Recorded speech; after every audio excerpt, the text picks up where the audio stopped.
All right, There we are. friends, welcome back. It's good to be back with you again here today. We are going to talk today a little bit about how we evaluate things that we may say or hear said about the Bible and how it relates to any number of things. We hear a lot of bold declarations, and sometimes we make those things. And so we're going to talk a little bit today about some ideas of how we maybe test or explore those types of things. And Joe, we talked about this being a little bit more of an exploration video of us kind of thinking through some ideas out loud together, and then perhaps distilling those down maybe along the way. But we'll see what happens.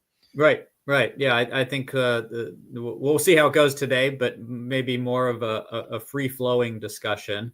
But when we talk about the authority of the Bible and the truthfulness of the Bible, and we always want to, as good Bereans, stand upon the scriptures and say, all right, this is the standard, this is the truth, this is what we're going to compare everything to.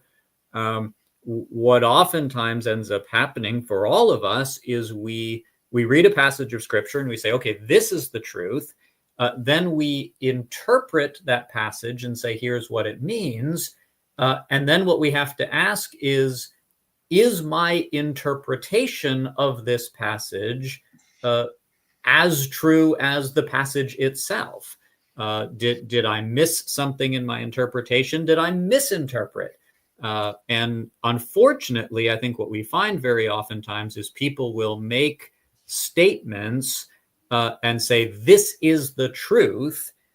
And the response to that might be, actually, that statement is your interpretation of the truth. And it gets into this interesting, to ask the biblical question, what is truth? I'll push it on a little bit further, because I suspect that more often than not, it's not that we read the Bible, read something, and take it away a certain way and assume that that's the truth. That does happen. That's correct.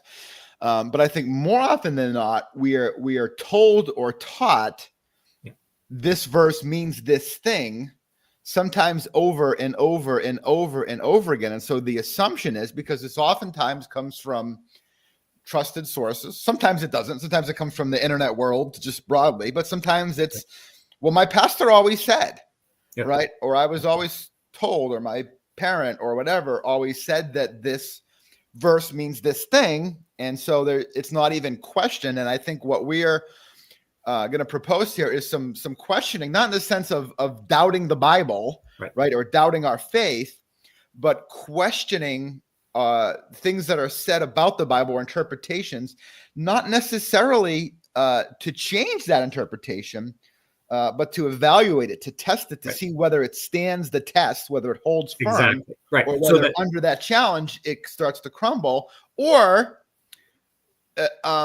becomes more obvious that this is one way to take it. Right. Yeah. I think either what we want to find is something that helps us to either affirm this interpretation and say, yes, I feel even more strongly that this is correct because I've thought through it, or conversely to say, you know what, this really doesn't hold the water that I think it does. Mm-hmm. I'll take it even one step further. You pushed me. I'll push myself even further. I think, unfortunately, a lot of times what we get is, my pastor always says, or I've heard, or blogs all say, we have this idea, and based on that idea, then when we go to the scriptures, we try to force those scriptures into this worldview or idea or teaching that has been so reinforced for us that we've never paused to stop and consider, where did that idea, is that idea right or not? And we're trying to squeeze the square scriptures into this round hole of teaching that we have. Right. Which will be one of the major things that I think want to bring up as part of the way that we test things. So, we live in this interesting, I don't know if it's a cultural moment or whatever, where there's, on the one hand, it could be everything is, well, that's your opinion, or that's great that you believe that sort of thing, and that there's no truth. You mentioned what is truth? Pilate's Right. question to Jesus. Yep. And I don't think either of us, or probably too many that are engaged with us, are in that boat of sort of thinking, well, there is no truth. Right. But that is a challenge as we kind of get humbled sometimes in learning about other views, either within Christianity or even without. That sometimes as we get humbled, we can be less bold in a way that's not good. So we don't want to avoid standing for the truth. Right. But we also want to make sure that we are standing on the truth, not on our own interpretation alone of kind of what that may be. Yeah. So I don't know if you have any other thoughts as we begin, but I want. So I'm going to put you on the spot, and if nothing comes to mind, we'll just move on. But can you think of any major, or it doesn't have to be major, but any teachings or interpretations in your life that you started with, oh, this is truth, this is biblical truth, this is correct, and then have maybe shifted as you've read the scriptures and thought, you know what? If the standard is actually the Bible rather than this teaching, this teaching actually doesn't hold up. Yeah, I mean, there's been a lot of things that I used to think were true, but now I don't. But some of those are more in the realm of interpretation or debatable matters. So once upon a time, I was a pretty strong Calvinist, and now I'm not trying to say that Calvinism is wrong, even though it's not the interpretation of Scripture that I happen to hold today. But it's one of those things where you kind of sometimes go through this process of realizing what I think is just truth. I believe is a valid interpretation, but there's other valid interpretations that can both be held, and we'll talk about, I think, kind of some of the ways to determine whether they're valid interpretations or not. Sure. So I have heard or read some people, pastors, writers, etc., who will say the 5 points of Calvinism is the gospel. Right. And if you don't believe that, you don't believe the gospel. And that would be an example that I would put to the test, some of the tests that we're going to propose. And again, I'm not, if you're watching this and you're Calvinist, I'm not trying to tell you that you're wrong, but what we do need to do is to put these things out there to sort of say, is this the truth? Is this a valid interpretation?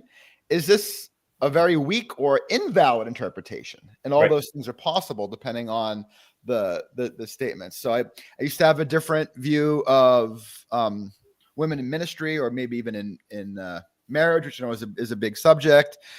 Things that I've changed my mind on, but things that, again, I used to think was just the way that it is. And now I've realized there's different interpretations. And I've come to the point with a lot of these things, Judd, where I hold the interpretation that I have with a good bit of behind it, but I recognize it for what it is and try to communicate that as such. Does that make sense? Yep, absolutely. Something come to mind for you in that same question, or? Yeah. So I would probably, and this will certainly be a controversial one. I would probably say a lot of things in the scientific realm. I think, unfortunately, we grow up in the church. Now that's a gross overstatement way of saying it, but we grow up in the church with this understanding that it's faith versus science, right? So those scientists will tell you, but the Bible tells you. Right. And so I can remember being an arrogant high school student, and on our world history exams, how old is the Earth type questions, that I would write. You want me to answer 4.5 is. As an arrogant high school Christian. So on a lot of those issues, I've come to realize the value of science and the way that science can work together with the scriptures. So when it comes to the age of the earth, when it comes to the literal reading of the early chapters of Genesis, even when it comes to the realm of evolution, I'm in a very different place than where I was. Yeah. So one of the things is being exposed to, there's both as we start to think about this subject, there's both within the Bible itself, way that we come to test maybe things that we're told. This is just the truth, and we could apply that and the things that I've mentioned as well to that test. There's also, I believe, a valid external test, and that is, and maybe I'm jumping the gun here, but I'll just throw it out so I don't forget. And that's, historically, what views have people of strong conviction and a high view of the Bible held, either historically or currently. And that does not mean that, they're all equally good necessarily, or they're all whatever interpretations, but that these are things that we should check in our minds and say, wow, there's people that are in the same core boat that I am, that have a different view from me on this. That's something I should consider as part of this. Now, you might not know that, Judd, by reading the Bible only itself. Right. But as you read books about the Bible, or maybe even, a Bible with some notes or something like that, because like you said, if we're in one environment, one church environment, and those who are a pastor or leaders or teachers are in such a mindset that they're only presenting one way. I don't tend to do that myself, but Sure. Of course a lot of people do. Right. Where there's only one right way to understand this, and that's it. Right. We also talked about that in the past, Judd, when we look at commentaries, so Bible commentaries or resources, where some of the best ones will say, here's 5 ways how historically this has been interpreted. Here's what I think we can eliminate these 2 in my mind because they're not that good. Here's 2 that remain, that they're both okay, but I think this one is the best for these reasons. Right. And that will relate to some of our discussion today as well. But that's different than this says this, it means that. What's next? Yep. Yeah. Well, I think that reading church history or being aware of church history in whatever form the learning takes place it is really an underutilized resource for many of us, you know, and I think it goes 2 different directions. Of one, if you are thinking something or believing something or preaching or teaching something, and you can't find anyone else in church history who has said that, that should be a big red flag to you. To say for 2,000 years no one else has seen what I've seen should give pause. It doesn't mean you're wrong, but it's one of those pieces that goes into the hopper as you're considering. And then the other is, who else has thought this throughout history? How have they been received by the Orthodox Church? How have those who came after them and critiqued them, how did that go? And sort of as the weight of evidence builds, again, it doesn't mean majority wins. But how does that factor into how you're perceiving things? And I think especially for us today, we have a lot of interpretations or ideas that are very 21st century. We're taking these thousands of year old texts and saying things about them that sort of only apply to us. And so we have to say, do we have correct interpretation? And we're extrapolating out, well, here's how this applies today, because that's a very valid thing to do.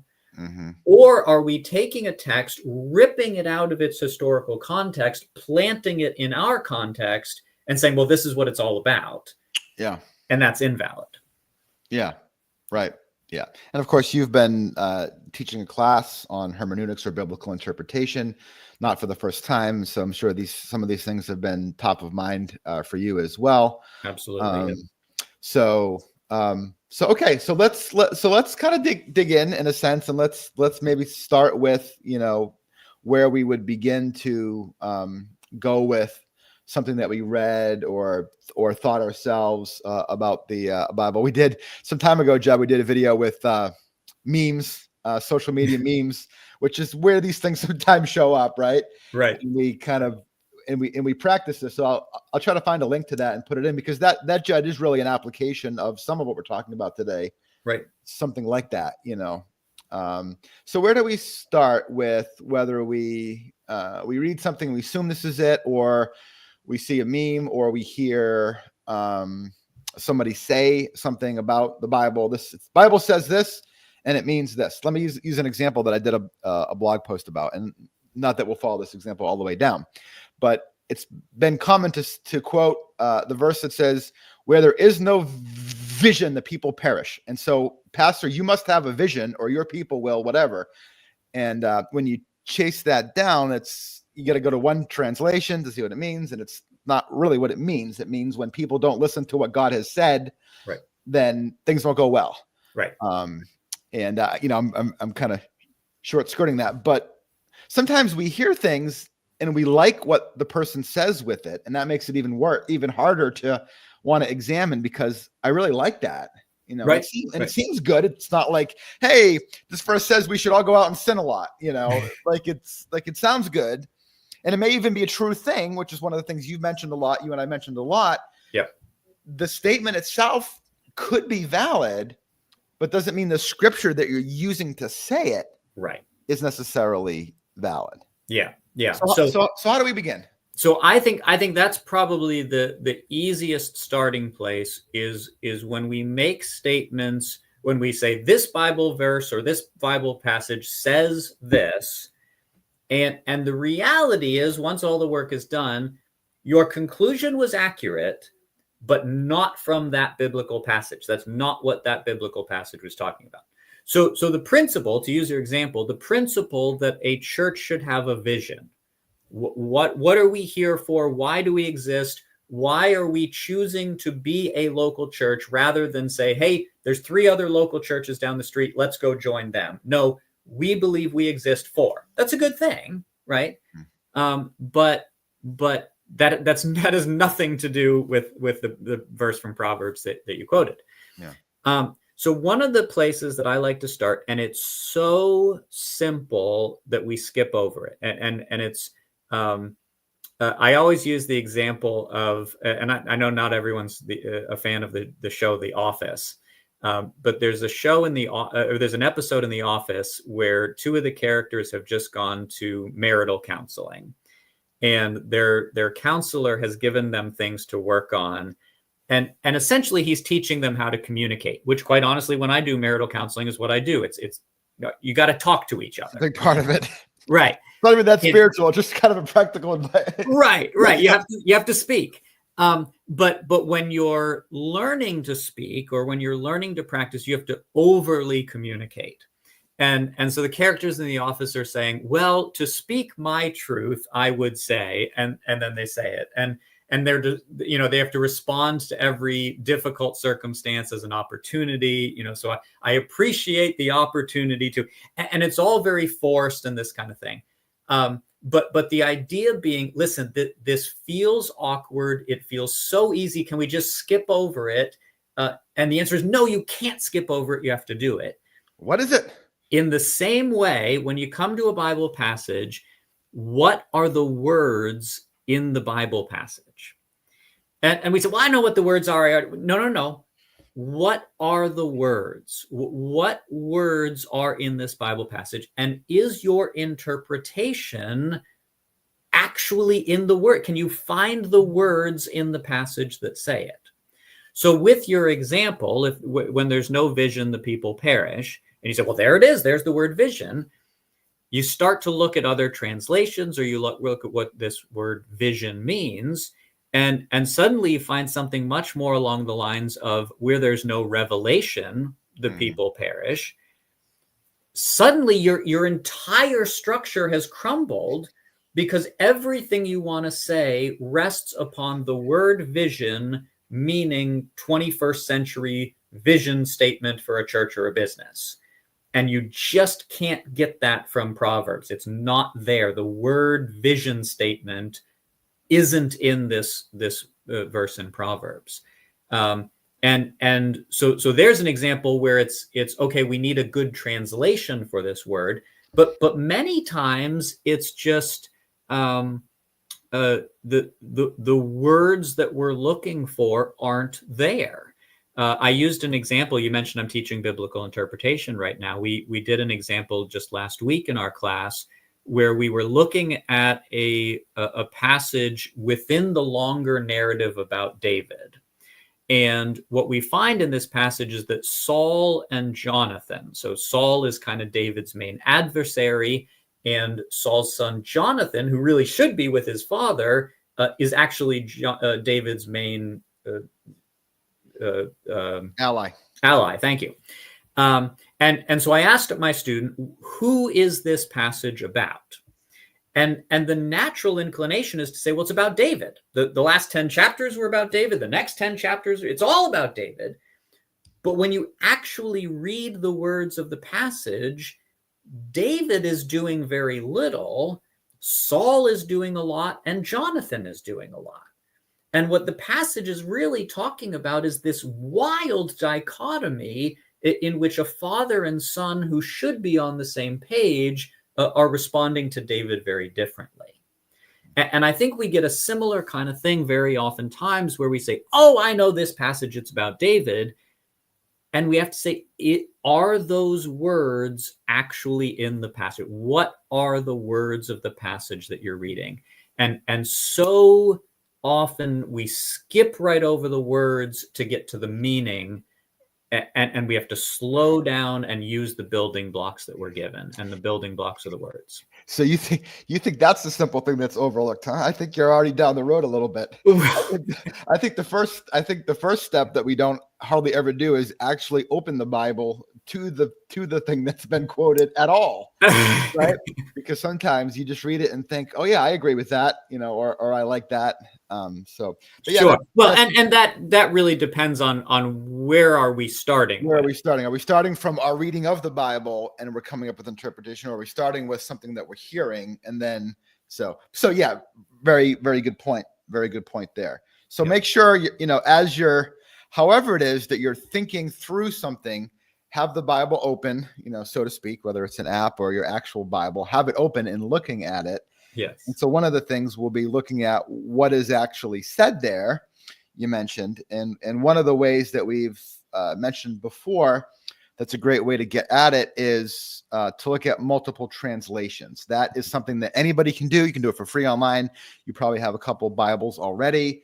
You don't have to have any specialized knowledge or tools. And so if your interpretation requires that you have one translation of the Bible, it's probably a bad interpretation. Right. Which is honestly, Judd, it happens a lot. Yeah. Sometimes you'll find that you're reading a Christian book and the translations will be all over the map. Now, sometimes that's because there's actually copyright limitations on using the Bible. So it's not, I used to be too skeptical of that all the time. Sometimes you can only use translation so many times in a published book. I don't know if you knew that or not, but it is the case. But other times writers will choose one translation because it says it in the way that they need it to say it. And if they don't have it in that translation, their point falls apart. Right. That, friends, is a good indication that you are on shaky ground. Yes. And especially if you've been using a solid translation, NIV, NRSV, ESV, there's lots of good options. And then you come across a verse quoted in the Message, and then it goes back to these other translations. Well, why is this one in the Message? Yeah. Because now we're getting into really a different territory of interpretation rather than translation. But it can also happen on the flip side, Judd. So oftentimes it also happens with the King James Version, where this thing only rings true in the King James Version. Sure. But you go to other translations, any other ones, and it doesn't hold. And so, you mentioned the very good point, the Message. So the point is, dig in a little bit and kind of see if the words that are used are specific to a translation, or maybe the words are taking you in one direction and maybe there's other uses of that word, that's not sort of there. Yeah. So you have to go back and say, is this verse, is this statement saying, is it actually saying what I'm saying that it's saying, or is it, because it could be something that I think in light of this, that this might be true. Okay, fine. But that's not a slam dunk sort of thing. Right. right? It's So just go the back, starting place. go back. Does the statement say, is it about what you're saying that it's about primarily? That's a good question. Right. The other question that we talk about, a word that we use a lot of times, is context. Context. Right. We brought that up. We try to exemplify that when we do our walk through things in the Bible and various things. Right. Now let me just pause for our readers, because Dan and I have not planned this out. I didn't know what you were going to say next, Dan, but I knew you were going to say context because it's that important. It's that foundational. It has to be there. Yeah. So, all right, keep going. So what's going on and we also talk about several layers or aspects, of context. On the most basic level, what's going on in the writing that you're looking at. So like when you open up, again, whether it's digitally or print, when you open up to that, what's going on around that? What is the author trying to talk about, trying to communicate to us? What's the subject matter? And if it's way off from what you're trying to have it say, it's not necessarily that you're wrong, but it's that you need to make sure that you're doing that work along the way to get to an application or interpretation that's true in light of the context. Right. So I'll give a really easy example of that one.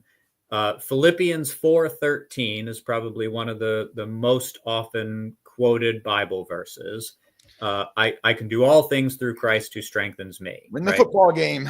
So if you're a football player, if you're a baseball player, get this tattooed on your bicep, and you can throw you can throw a touchdown through Christ who strengthens you, or you can hit a home run through Christ who strengthens you, right? And the verses immediately preceding 4:13 are Paul talking about his various sufferings, all the difficult things that he's going to because he's a Christian, because he's choosing to follow Jesus. And then he says, I can do all things through Christ who strengthens me. One of the things that the I think it was 2013 NIV, the NIV keeps doing new translations, so I can't keep track of which is which, but one of the newer NIVs translates this verse, I can do all these things through Christ who strengthens me. And it's very helpful because now that's not what the Greek actually says. This is an interpretation of this word, but it's helpful because it's cluing us back to what things. Yeah, exactly. What is Paul talking about here? And we have to go back to verse 12 and verse 11 to get the context. And the context is, when I choose to follow Jesus and I suffer because of it, Jesus will be with me through those sufferings. Mm-hmm. Suddenly, I can't make that verse say that Jesus is going to help me throw the game-winning touchdown, right? So that's sort of like an overly obvious one. But again, how often do we misquote 4:13? Yeah, I mean, and it's not, again, that we can't maybe start to think about, okay, well, what might that mean or not mean for me? For one thing, it would remind us that, okay, whatever it is that I'm wrestling with might not be that big of a deal compared to, am I going to be able to eat tomorrow or not? So maybe I put that in perspective, right? But certainly, if it's a reminder that, God is with us, or that we will be okay in him no matter what happens. Right. Right. Would be probably more of the application, whether I win or lose this game, right? Christ is with me, not Christ wants me to win, right. Kind of thing. But anyway, that's more specific on that one. Right. But so what's going on? And Judd, I would argue that any further application, which I'm suggesting could be valid, further application could be valid, but it must account for the context. Yep. Right. In order for us to use that as responsible Bible readers, if somebody were to say, well, where did that come from? What did that mean? You could say, oh, well, here's what was going on. Here's what it meant then. And here's how I'm applying it this way today. Now maybe that's overly optimistic, but that's the case. So that's the immediate or literary context of the verse. But there's probably other contexts that we should keep in mind as well. You think, or no? That that I'm it? just trying to see if I can pull up something. I don't even know actually if I can share my screen because you're hosting this. Maybe I can't. There's something called the circles of context, and a quick Google search will pull this up for you. But the idea is that when you're when you're reading a verse or a passage, whatever it might be, first of all, you're looking at and think of just kind of concentric circles, like a ripple in a pond going out.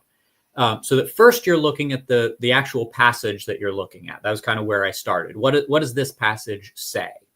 Then you look at the passages around your passage. Well, what do those say? That was the Philippians 4:13 example.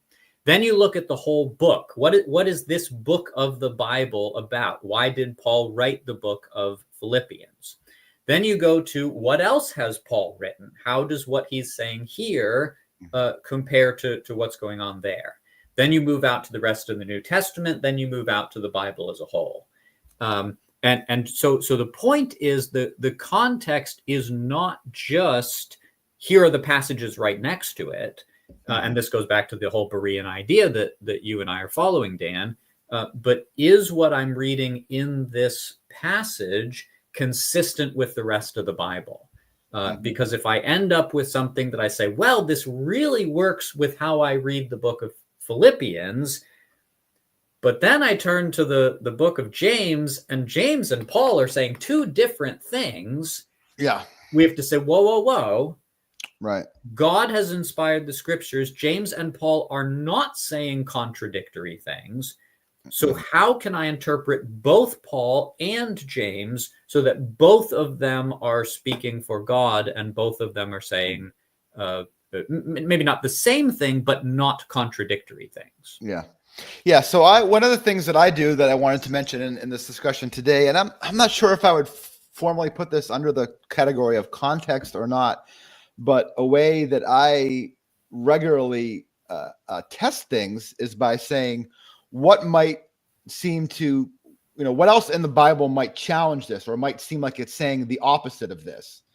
And not because I think that the Bible is full of opposite things, but because I believe that there's more unity in the midst of the diversity, that if there's something that seems to, or if there's many things that seem to say something very different, maybe it's my interpretation that's the problem, not what, not the verse or the statement in the Bible itself.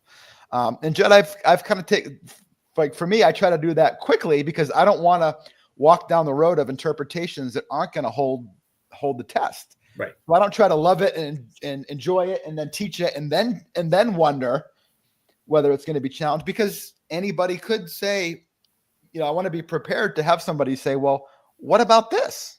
Right.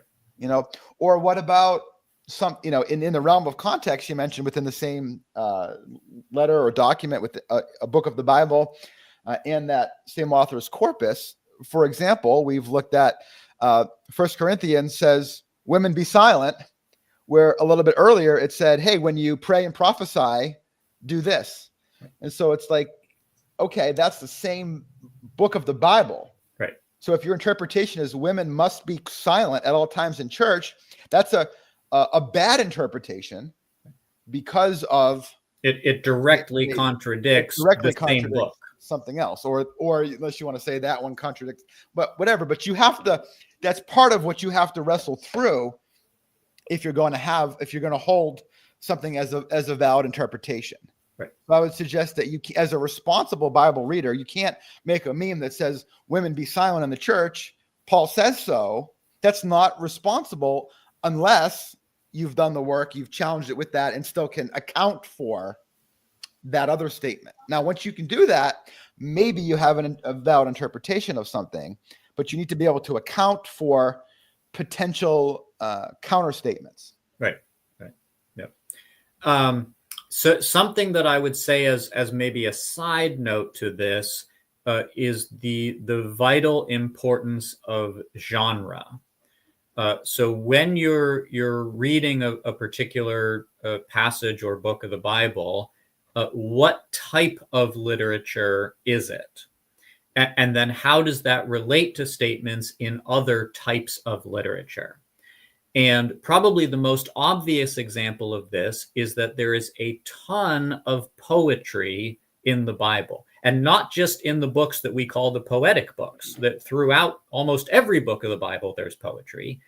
And poetry, almost by definition, uses figures of speech and is non-literal. And kind of the classic example that's used is, something along the lines of the trees of the forest clap their hands, right?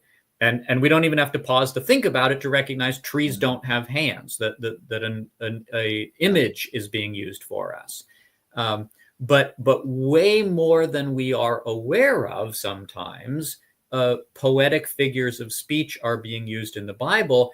And if we take that literally, we're going to end up, when we get to, say, a narrative passage, which we can read more literally, we'll say, well, actually, this interpretation I had of this poetic text contradicts this narrative text. I guess this narrative text has to be reinterpreted to fit my poetic text, rather than saying, if I'd started with recognizing the figures of speech in the poem, that would help me to read it non-literally. Now, that has nothing to do with truth. It's still truth. It's still accurate. It still speaks. But it is saying something other than the most literal reading. Yeah. And it's when we're able to draw that out. Yeah.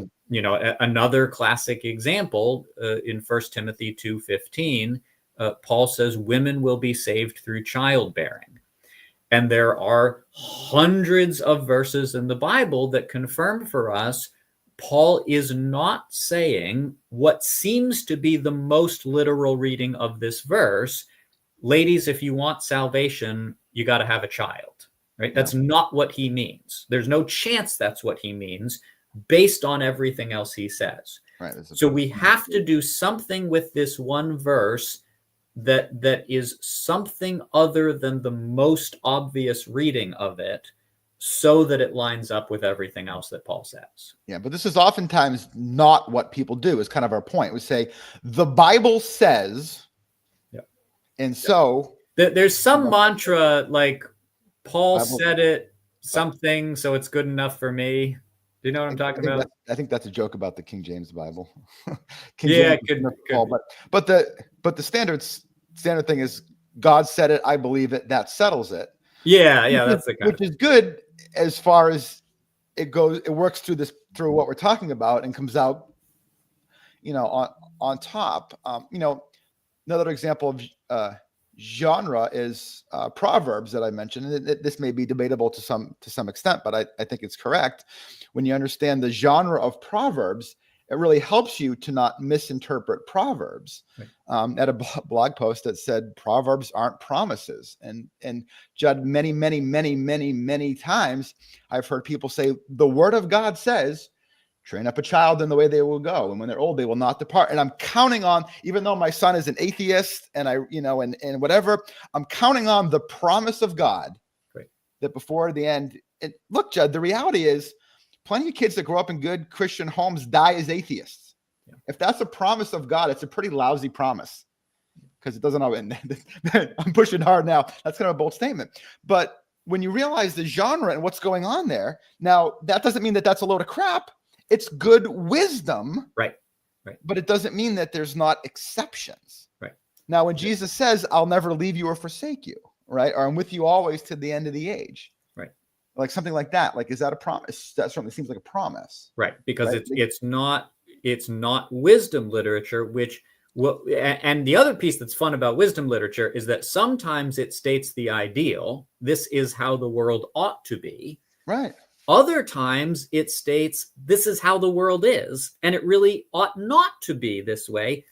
It's just how the world is, right? So we get these statements in Proverbs that you're absolutely right. We need to understand 9 times out of 10, if you do this wise thing, right, it's going to end up working out well for you. Mm-hmm. There's no guarantee. When Jesus speaks a promise, that's a very, very, very different context. Yeah. And we get to receive that differently. Right. Yeah. And so, and we, Again, because the challenge is what I don't want is for people, which can happen when we get into a lot of these things, to say, well, I don't feel like I can say anything then firmly, because there's so many things and there's so many, questions to ask, and that's not the case. Right. But the challenge is, I think once we do some of this work, we can make some very strong statements. I mean, you and I were talking about this, like when we preach and teach, we're not like waffling all the time on everything, right? There's some bold things to be able to say, but then there's some other things that are kind of like a little too bold, right? Which is part of the reason for this conversation. Another piece of context that I think is vitally important and discernible over time is, where are we at in the big picture? So that this is our Bereans kind of theme, in a sense, of when a verse or something from the Bible is being quoted or taught. Where does it fit in the overarching narrative of Scripture? And if it's from the Old Testament, does this read differently in light of Jesus coming? Is there a fulfillment in Jesus in the New Testament that makes us read this differently than it would have been heard by its original audience? Does that need more unpacking, you think, or does that make sense? Well, I might be tempted. I think what you said is right and good. I might even put it in a larger piece of just the unfolding revelation that we have in Scripture. And again, I think this goes to something that I said at the beginning of the video, where sometimes we rip a passage out of its historical context and plunk it down in the 21st century. And I think, again, picking a little bit, a prime example of this is when we make Old Testament Israel and 21st century America the same thing. Yeah. So that this is what God said to Israel, and if secular America does this, then the results will be the same. Yeah. And there's just so many pieces of breakdown in there. I almost don't know how to interact with it, because it's just, we're starting out on such wildly different planes. But that's a frequent example that happens. We've sort of talked about before. Right. And again, it's not that there's potentially zero application, but that there's most often no work done to bridge that gap between the two worlds, so to speak. Right. And to sort of say what was true then. Okay, now let's talk about everything that's different now. So how, if in any way, how might that be applicable, or not? Needs to be a lot more work than just sort of saying, boop, boop, there it is, Right. which is what we. So I think one of the most valuable exercises you can do when you're trying to interpret a passage. Now, again, this goes back to, if you're starting with the passage, you read a Bible passage, is to say, what did that Bible passage say to the original audience? If you read a paragraph or a chapter or whatever it might be, see if you can come up with a one-sentence description of this passage that incorporates the whole passage. So you're not just saying, well, I like this verse, so I'm going to use that one. But what is this whole piece about? In those days, God was telling Israel, whatever it might be. Come up with a sentence that's not saying, it doesn't use the word we, it doesn't use the word us, right? It's not about us, but this is what was happening, past tense. And it has to be something that the original audience would be aware of. So if you read Isaiah chapter 7, and your meaning of this passage is Jesus is going to be born of a virgin, that can't possibly be the original meaning, because nobody in Isaiah's day knew about Jesus. Now we'll get there. We'll get to the place where we can say, yes, actually Isaiah 7 is talking about Jesus being born of a virgin, but that's not what it meant to Isaiah. So can we come up with a meaning for the text that the original author and the original audience would have said, that's what this text means? And I think starting there is enormously valuable to then beginning to take the next steps of saying, okay, what's different now? What is the principle that was in this text that does still apply to us? And then we begin to take the steps towards how do we apply this and live it out. Yeah, that's good. The other piece of context for me that is very it's dangerous because it's both very beneficial and very questionable in some circumstances, and that's historical cultural context. Mm-hmm. What's going on in the world at the time? What are the cultural norms? What does life look like on the ground? Because that if we assume that everybody that's receiving the Bible lives in a house like me, in a place like me, in a country like me, with a constitution, everything, etc., like we're gonna get in trouble. Right. At the same time, because some of these cultural things are a little bit less obviously accessible to people that don't have a lot of resources and books and whatnot. I've heard a lot of things, Judd, that I don't think are correct about these kind of things. And it's really tough because we oftentimes latch onto them. And sometimes they're not right. And it's harder to test it, Judd, because you can't just open to Bible verses necessarily and test out these background pieces. Right. So I don't know if you have any thoughts about that, but it's, Yeah. So, again, just to use an overly obvious example, and I don't hear this one as much anymore, but I used to hear a lot that Jesus says it's easier for a camel to go through the eye of a needle than for a rich person to enter the kingdom of heaven. And so I had heard many times that there was a gate in the old city of Jerusalem called the Eye of the Needle. And it was a very small gate. And in order for a camel to pass through it, they would have to both kneel, to crawl on their knees, to humble themselves. And they would have to remove any burdens that were on their back so that they could fit through this little gate. Now, the question becomes, couldn't you build a bigger gate to let your camels in? But if you're running with this, right? So the idea is if a rich person is going to enter the kingdom of heaven, they both have to humble themselves and they have to take the burden off their back. The problem is there is zero archaeological, historical, cultural, any other evidence that such a gate ever existed. I don't know who first came up with this false teaching. They must have made a lot of money on it because I've heard multiple preachers say it. But it just isn't true. And it undercuts what Jesus is saying. Because what he's saying is it is impossible for a rich person to enter the kingdom of heaven. You can't fit a camel through the eye of a needle. Something is going to have to change in the way that each and every one of us looks at our riches and holds on to our riches, because we all have riches, whether they're material or not, to get to a place to say, what I have with hands open. So what you're saying is we need to unburden from the back of our camel and humble ourselves, which is also that's why it's so tricky. Well, it's an example in a certain extent of that. There's some and I don't know if I've even heard all the distillation of the camel thing and all that, but some of the end result of that is actually correct and true, but it's not. But that's not what's. I wish there was a gate because it's a perfect picture, right? At some level. So, all right. So, Judd, so how would somebody?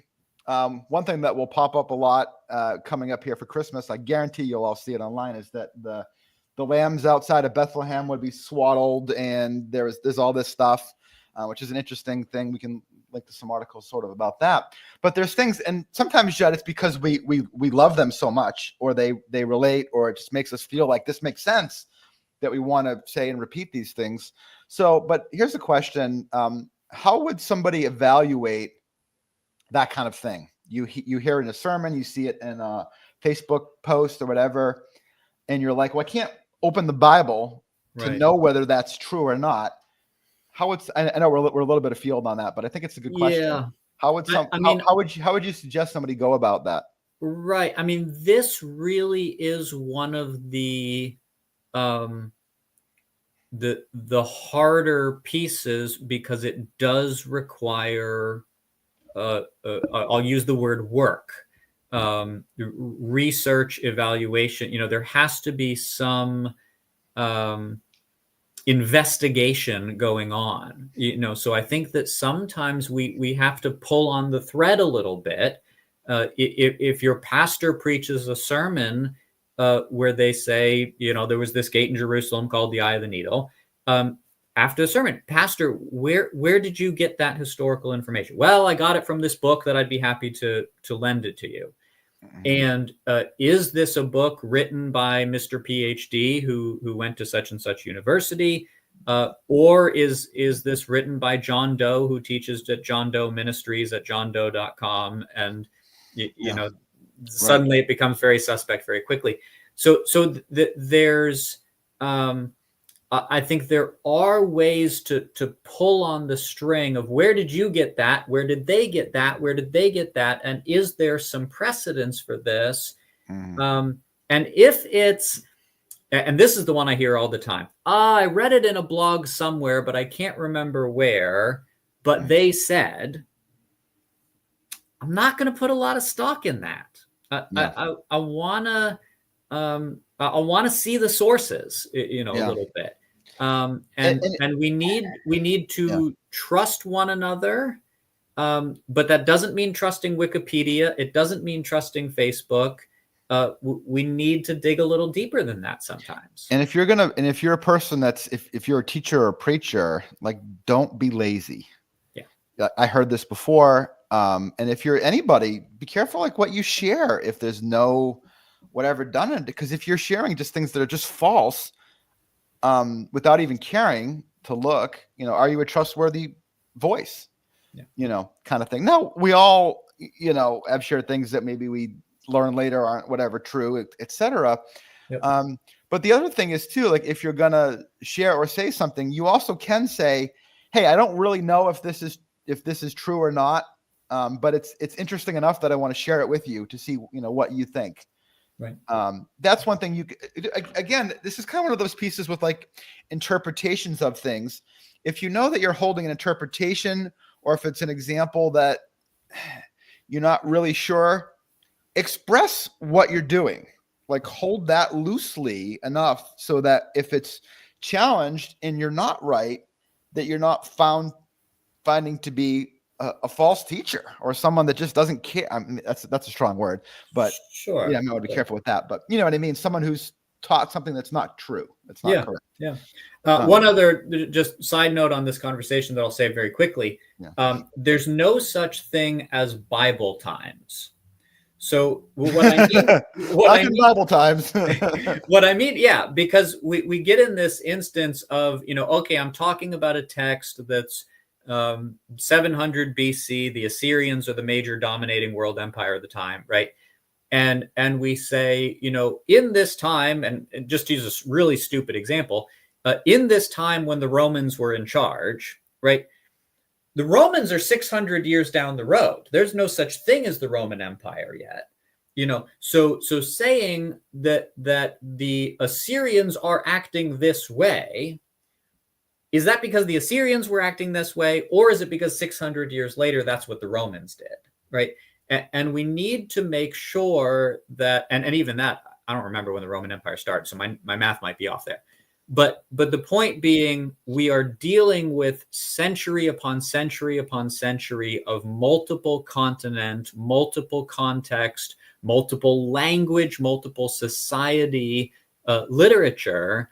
And we can't generalize and say, in Bible times, this is the way it was. Yeah. And even in one time, we can't say, as we often do, in this time, the Jews believed. Mm-hmm. Lots of them believed that. But that would be the same as saying in 21st century America, Christians believe. Mm-hmm. There's a lot of difference in which belief. is and there could be some things in both of those categories that are true, or by and large true, and there are other things that are very, very much right. But these are the types of questions we need to be asking. So I would say I want to just mention a couple of things about this cultural background piece, because I think it does come up a lot, and it's important. You mentioned a great thing, Judd. So if you hear it from somebody, ask them. And it also is a gentle way of, if they've not done any really work with it, it's a gentle way of sort of saying, maybe you should have chased that down without saying it. Yep. But also it's not a bad opportunity to actually utilize people that do a lot of research and work. And you may have a couple of those people in your life to reach out to, and they may or may not know specifically about that, but they might, to sort of say, hey, I heard this. Like, have you done any research into that? Mm-hmm. There's a lot of things that you and I have looked into that a lot of people haven't. There's a lot of things that we still haven't, right, but we may be able to point them in some other directions as well. Yep. There also are some really accessible resources that you can get. I've recommended the 2-volume Bible background commentary. It's all about cultural background. And again, it's not that there couldn't possibly be any mistakes in there, but it's a well-respected biblical scholars that are these books are endorsed across the spectrum from evangelical biblical scholars. You can know, by and large, this is going to be a good resource to have on your shelf. There's also a Bible version that's even condensed more, the Cultural Backgrounds Bible, that you can find, that will give you a resource to do some of this work without having a library. Right. So a couple things there sort of on that. This conversation is kind of long. Judd, doesn't feel like we've been talking for 56 minutes to me. I know it. I know it. There's just so much here. Time warp. So here's the thing, folks. If you're watching this, either if you joined us at 55 minutes in, or for the one person that's hung on the whole time, we would love to hear some thoughts or questions to this, because Judd, I would really like for us to do a teaching video where we walk through some of this and kind of go boom, boom, and just provide some points for people that they can kind of take and walk away with. Yeah. So if there's like a lot of confusion, and again, I understand we've not always been clear here because this has been a wide-ranging conversation. Bring questions, bring some feedback, and that will help us as we kind of distill some points for you. Absolutely. So, all right, we'll catch you again soon. All right. Thanks, guys. Good to see you. Yep. Bye.